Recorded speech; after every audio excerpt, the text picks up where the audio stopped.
Hello बच्चों, आज हम लोग कूलम्ब्स लॉ को वेक्टर फॉर्म में पढ़ेंगे और साथ ही साथ प्रिंसिपल ऑफ सुपरपोजिशन को भी समझेंगे। तो शुरुआत करते हैं Coulomb's law in vector form. इससे प्रीवियस लेक्चर में मैंने कूलम्ब्स लॉ को डिस्कस किया था, लेकिन वहाँ पर कूलम्ब्स लॉ को हमने स्केलर फॉर्म में पढ़ा था। कैसे स्केलर फॉर्म में पढ़ा था? क्योंकि एक्सप्रेशन हमारे पास जो आया था वो था F equal to 1/4πε0 Q1 Q2 by R square. कुछ इस तरीके का एक्सप्रेशन हम लोगों ने कूलम्ब्स लॉ के लिए फाइंड आउट किया था। तो ये कूलम्ब्स लॉ स्केलर फॉर्म में है। स्केलर फॉर्म का मीनिंग है इट हैज़ ओनली मैग्नीट्यूड। हमें दो पॉइंट चार्जेस के बीच के फोर्स के मैग्नीट्यूड के बारे में ही पता चल रहा है। फोर्स किस डायरेक्शन में लग रहा है वो हमें यहाँ से कोई पता नहीं चलेगा, इसीलिए हमने कूलम्ब्स लॉ को पहले स्केलर फॉर्म में पढ़ा है। अब यहाँ पर हम कूलम्ब्स लॉ को वेक्टर फॉर्म में पढ़ने वाले हैं। वेक्टर फॉर्म का मीनिंग क्या हो गया कि फोर्स की डायरेक्शन का भी हमें यहाँ से पता चलेगा। मैग्नीट्यूड तो पता चलना ही है, साथ ही साथ किस डायरेक्शन में फोर्स लग रहा है वो भी हमको यहाँ से मालूम होगा। तो शुरुआत करते हैं। Again we have 2 point charges Q1 and Q2। ये 2 पॉइंट चार्जेस हैं Q1 और Q2। इन दोनों के बीच की दूरी ले ली हमने R, ठीक है। अब Q2 Q1 पर फोर्स एक्सर्ट करेगा, equal and opposite force Q1 Q2 पर भी एक्सर्ट करेगा। तो फोर्स की डायरेक्शन हम कैसे डिसाइड करेंगे? क्योंकि Q1 और Q2 both are like charges. Q1 और Q2 दोनों कैसे हैं? लाइक चार्जेस हैं। इट मीन्स कि डायरेक्शन क्या होगी फोर्स की ऑन Q1 पर Q2 की वजह से जो फोर्स लग रहा है उसकी डायरेक्शन होगी ये। Let's say vector F12। Vector F12 का मीनिंग क्या होगा? Force on Q1 due to Q2, that is vector F12। इसी तरीके से Q2 पर भी फोर्स लगेगा Q1 की वजह से, इक्वल एंड अपोजिट फोर्स लगेगा। Then we have F21। Vector F21 means force on Q2 due to Q1। तो ये हमने यहाँ पर दो फोर्स एज्यूम कर लिए हैं। अब यहाँ पर हम क्या करेंगे? यूनिट वेक्टर लेंगे। पहला यूनिट वेक्टर हम लेंगे R21 and second unit vector is R12। ये दो यूनिट वेक्टर हम यहाँ पर कंसीडर करेंगे। अब यूनिट वेक्टर R21 का मीनिंग क्या होगा? It is a unit vector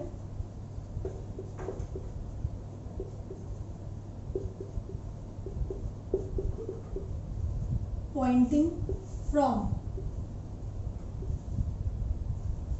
Q2 to Q1। Unit vector R21 का मीनिंग क्या होगा? ये यूनिट वेक्टर है, जिस unit vector means having magnitude 1। तो यूनिट वेक्टर होगा जो कहाँ से कहाँ पॉइंट आउट कर रहा है? Q2 से Q1 की तरफ पॉइंट आउट कर रहा है, Q2 से Q1 की तरफ। इसी तरह से यूनिट वेक्टर R12 है, ये भी क्या है? यूनिट वेक्टर है।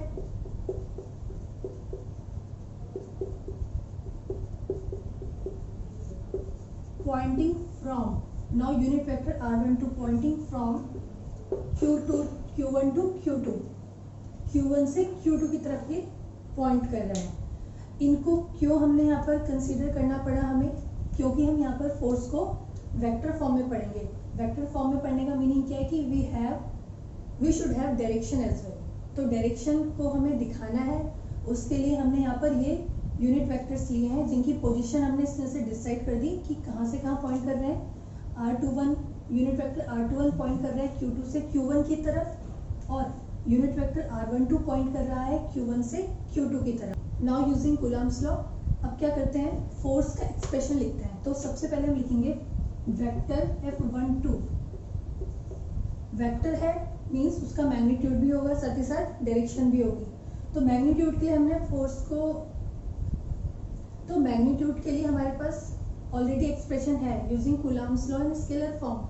तो क्या लिखेंगे यहाँ से हम? 1/4πε0 Q1 Q2 by R square. ये तो हमने फोर्स का क्या लिख लिया, मैग्नीट्यूड लिख लिया. Now we have to give direction. तो डायरेक्शन के लिए वेक्टर F12 किस डायरेक्शन में लग रहा है, वेक्टर F12 एरो को देखो Q2 से Q1 की तरफ लग रहा है, Q2 से Q1 की तरफ. और Q2 से Q1 के लिए हमारे पास कौन सा यूनिट वेक्टर है, Q2 से Q1. Q2 से Q1 के लिए हमारे पास है यूनिट वेक्टर R21. तो R21 को यहाँ पर हमने लिख दिया. So vector F12 has magnitude और साथ ही साथ उसकी डायरेक्शन भी है. डायरेक्शन के लिए हमने क्या लिया है, यूनिट वेक्टर लिया है. तो यूनिट वेक्टर R21 को देख के हमें पता चल जाएगा कि फोर्स F12 किस डायरेक्शन में लग रहा है. Then we will write vector F21, vector F21 के लिए एक्सप्रेशन लिखेंगे. Again we have same magnitude 1/4πε0 Q1 Q2 by R square.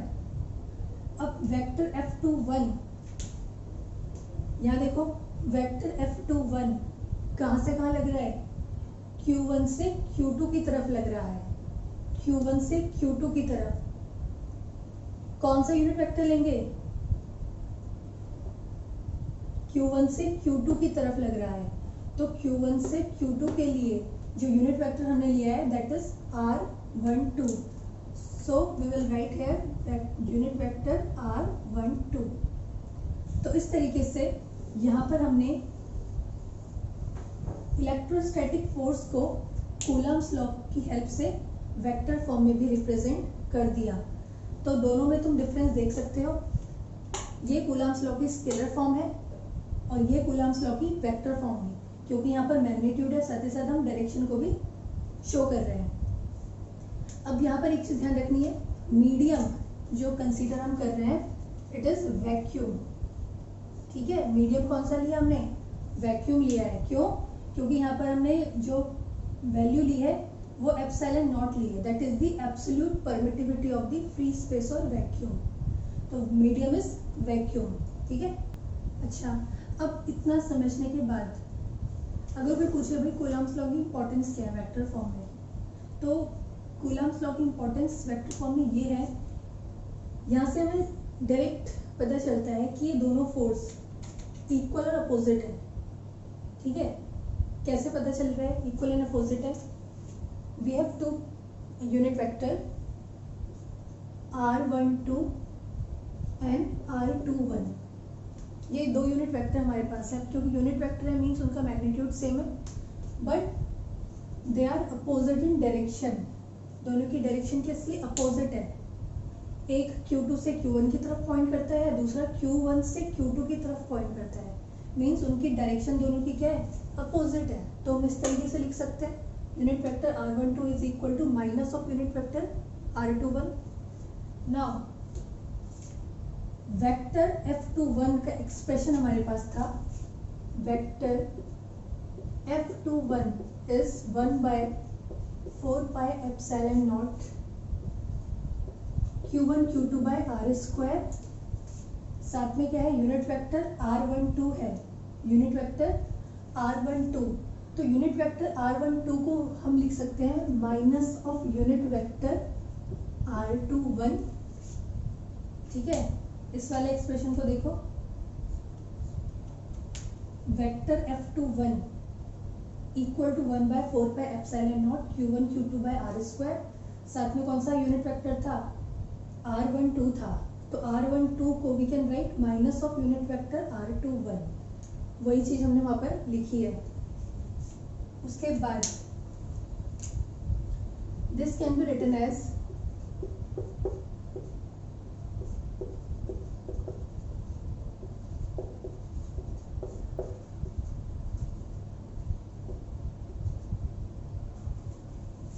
ठीक है. एंड लास्ट में क्या लिख रहे हैं, इसके बाद vector F21 equal to minus of ये जो यहाँ पर आया है इतना पार्ट, ये एक्चुअली किसकी वैल्यू है, वेक्टर F12 की, ठीक है। वो जो मैंने सर्कल में लिखा है रेड सर्कल, वो एक्चुअली किसकी वैल्यू है, वेक्टर F12 की, मीन्स माइनस ऑफ वेक्टर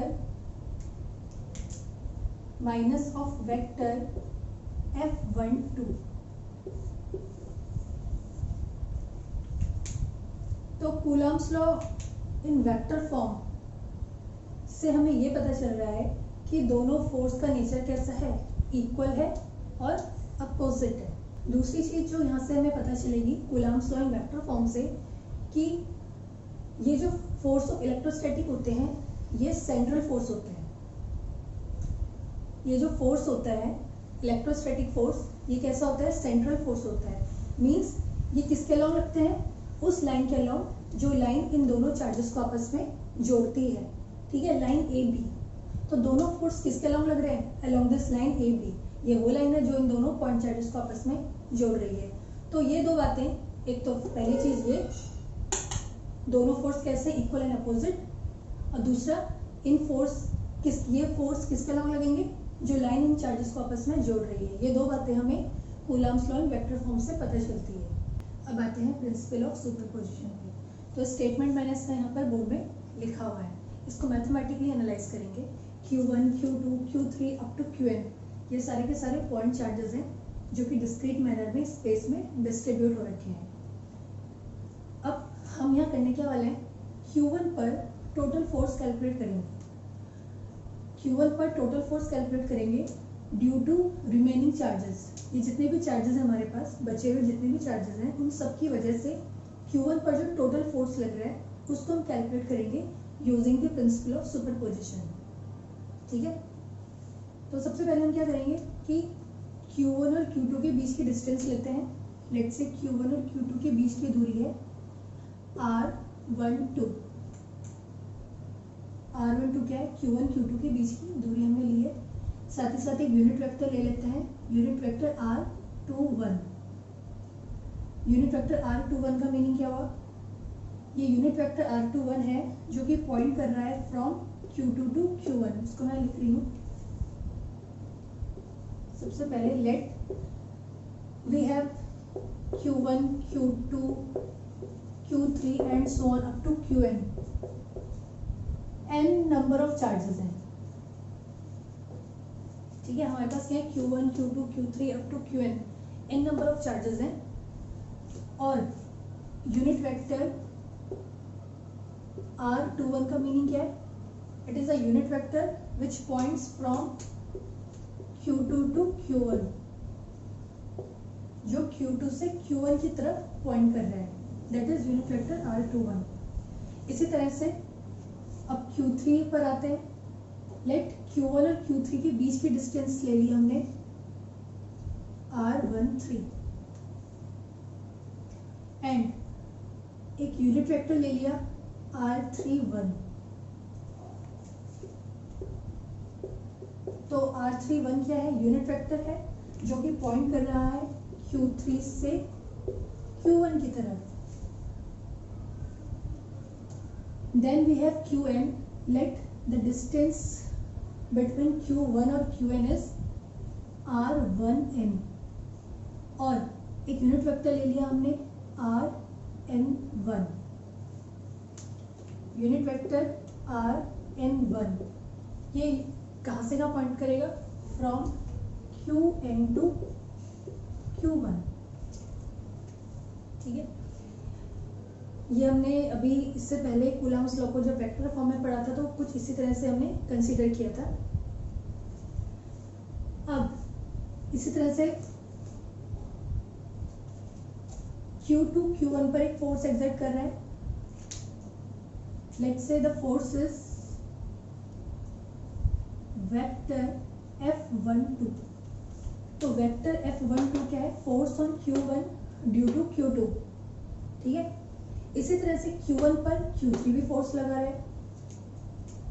अब Q1 पर Q3 जो फोर्स लगा रहा है वो ये रहा, वेक्टर F13।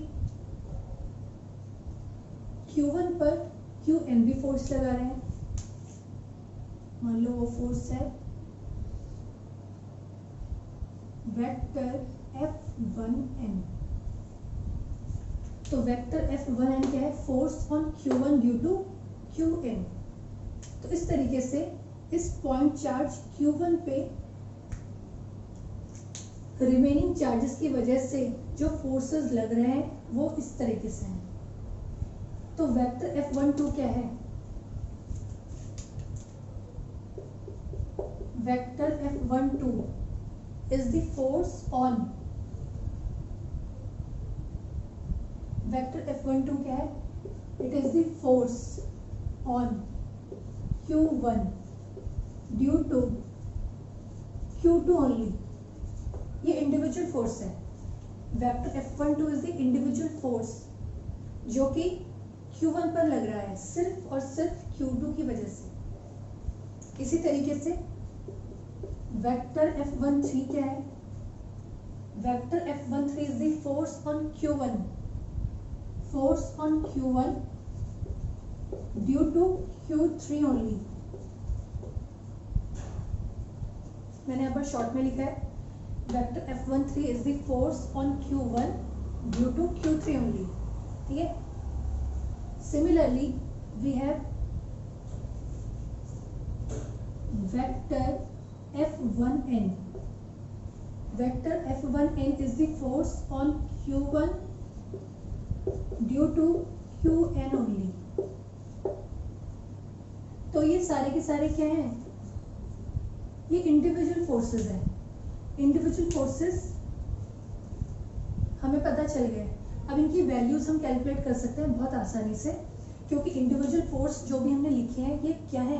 दो पॉइंट चार्जेस के बीच में जो फोर्स लग रहे हैं वही है। तो F12 क्या है? Q2 Q1 पर जो फोर्स लगा रहा है, मतलब दो पॉइंट चार्ज इंटरेक्ट कर रहे हैं। तो जब तुम्हारे पास दो पॉइंट चार्ज हो, जब दो पॉइंट चार्ज इंटरेक्ट कर रहे हो तो वहां पर हम सिंपली कूलम्ब्स लॉ को यूज कर सकते हैं। अब मान लो तुम्हें वेक्टर F12 की वैल्यू लिखनी है। वेक्टर F12 की वैल्यू कितनी हो जाएगी? You can use simply Coulomb's law in vector form. तो उसके according we have 1/4 pi epsilon naught Q1 Q2 by distance. Distance कितनी है? R12 का square into unit vector. Unit vector कितना है? डायग्राम में देखो R21।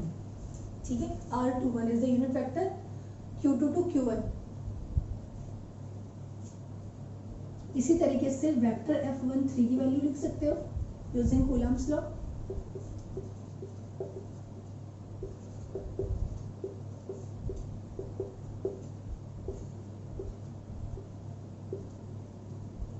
एंड सो ऑन, बीच में जो भी टर्म्स अगर है तो। At last you can write vector F1n। Vector F1n की वैल्यू कितनी हो जाएगी?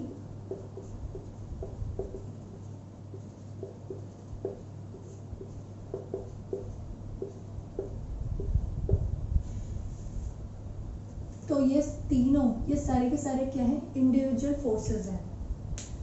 Now you can read this statement. इस स्टेटमेंट को पढ़ो, क्या कह रहा है? When a number of charges are interacting, then the total force on a given charge is the vector sum of the individual forces exerted on the given charge due to all other remaining charges। मतलब अगर तुम्हें किसी individual charge पर total force calculate करना है, individual charge की बात हो रही है, तो let's say vector F1। Vector F1 क्या है? टोटल फोर्स है on Q1। F1 vector F1 is the total force on Q1 due to all other remaining charges. अब उस स्टेटमेंट के अकॉर्डिंग वेक्टर F1 की वैल्यू क्या हो जाएगी? वेक्टर F1 क्या है? Total force on a given charge Q1। तो total force on a given charge Q1 की वैल्यू होगी जितने भी उस पर इंडिविजुअल फोर्सेस लग रहे हैं उन सबका वेक्टर सम। ठीक है, यही वो स्टेटमेंट भी बोल रहा है, उसी को हमने यहाँ पर मैथमेटिकली लिखा है। अब तुम क्या कर सकते हो? यहाँ पर वेक्टर F12 की वैल्यू कैलकुलेट कर सकते हो, तो वो ऑलरेडी हमने यहाँ पर लिखी हुई है। इन वैल्यूज को इस इक्वेशन में सब्स्टिट्यूट कर देना है तुम्हें, तो करते हैं सब।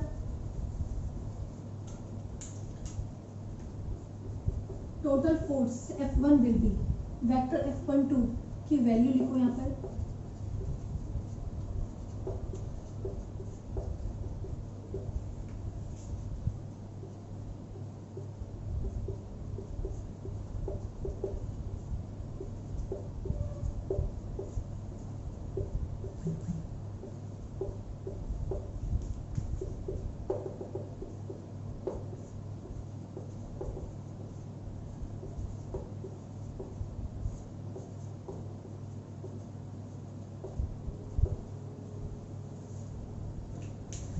So this is the total force on Q1, ठीक है। तो Q1 पर हमने टोटल फोर्स की वैल्यू कैलकुलेट कर ली। इसी तरीके से मान लो अगर तुम्हें total force on Q2 calculate करना हो, अगर तुम्हें total force on Q2 let's say vector F2 ये कैलकुलेट करना हो तो क्या लिखोगे, vector F21 plus vector F23 plus and so on up to vector F2n। इनका मीनिंग क्या हुआ, vector F2 is the force, is the total force on Q2, तो सेम स्टेटमेंट तो वही रहेगा। तो टोटल फोर्स ऑन Q2 कितना हो जाएगा, vector sum of individual charges.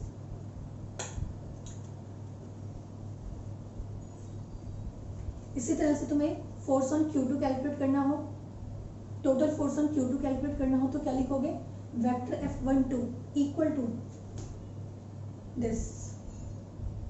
यहाँ पर वेक्टर F21 का मीनिंग क्या है, this is the force on Q2 due to Q1 only. Vector F23 means force on Q2 due to Q3 only, force on Q2 due to Qn only. तो ये सारी की सारी क्या है, फोर्स के टर्म्स है, इंडिविजुअल फोर्सेस हैं। तो इन सारे के सारे इंडिविजुअल फोर्सेस का हमने क्या ले लिया, वेक्टर सम ले लिया। So this is the force on Q2। बाकी की आगे की जो टर्म्स हैं, आगे के जो चार्जेस हैं, उन पे जो फोर्स लग रहा है वो भी यहाँ से हम कैलकुलेट कर सकते हैं। So this is the principle of superposition. तो आज के लेक्चर में इतना ही, नेक्स्ट लेक्चर का वेट करते हैं। ओके, ठीक, थैंक यू।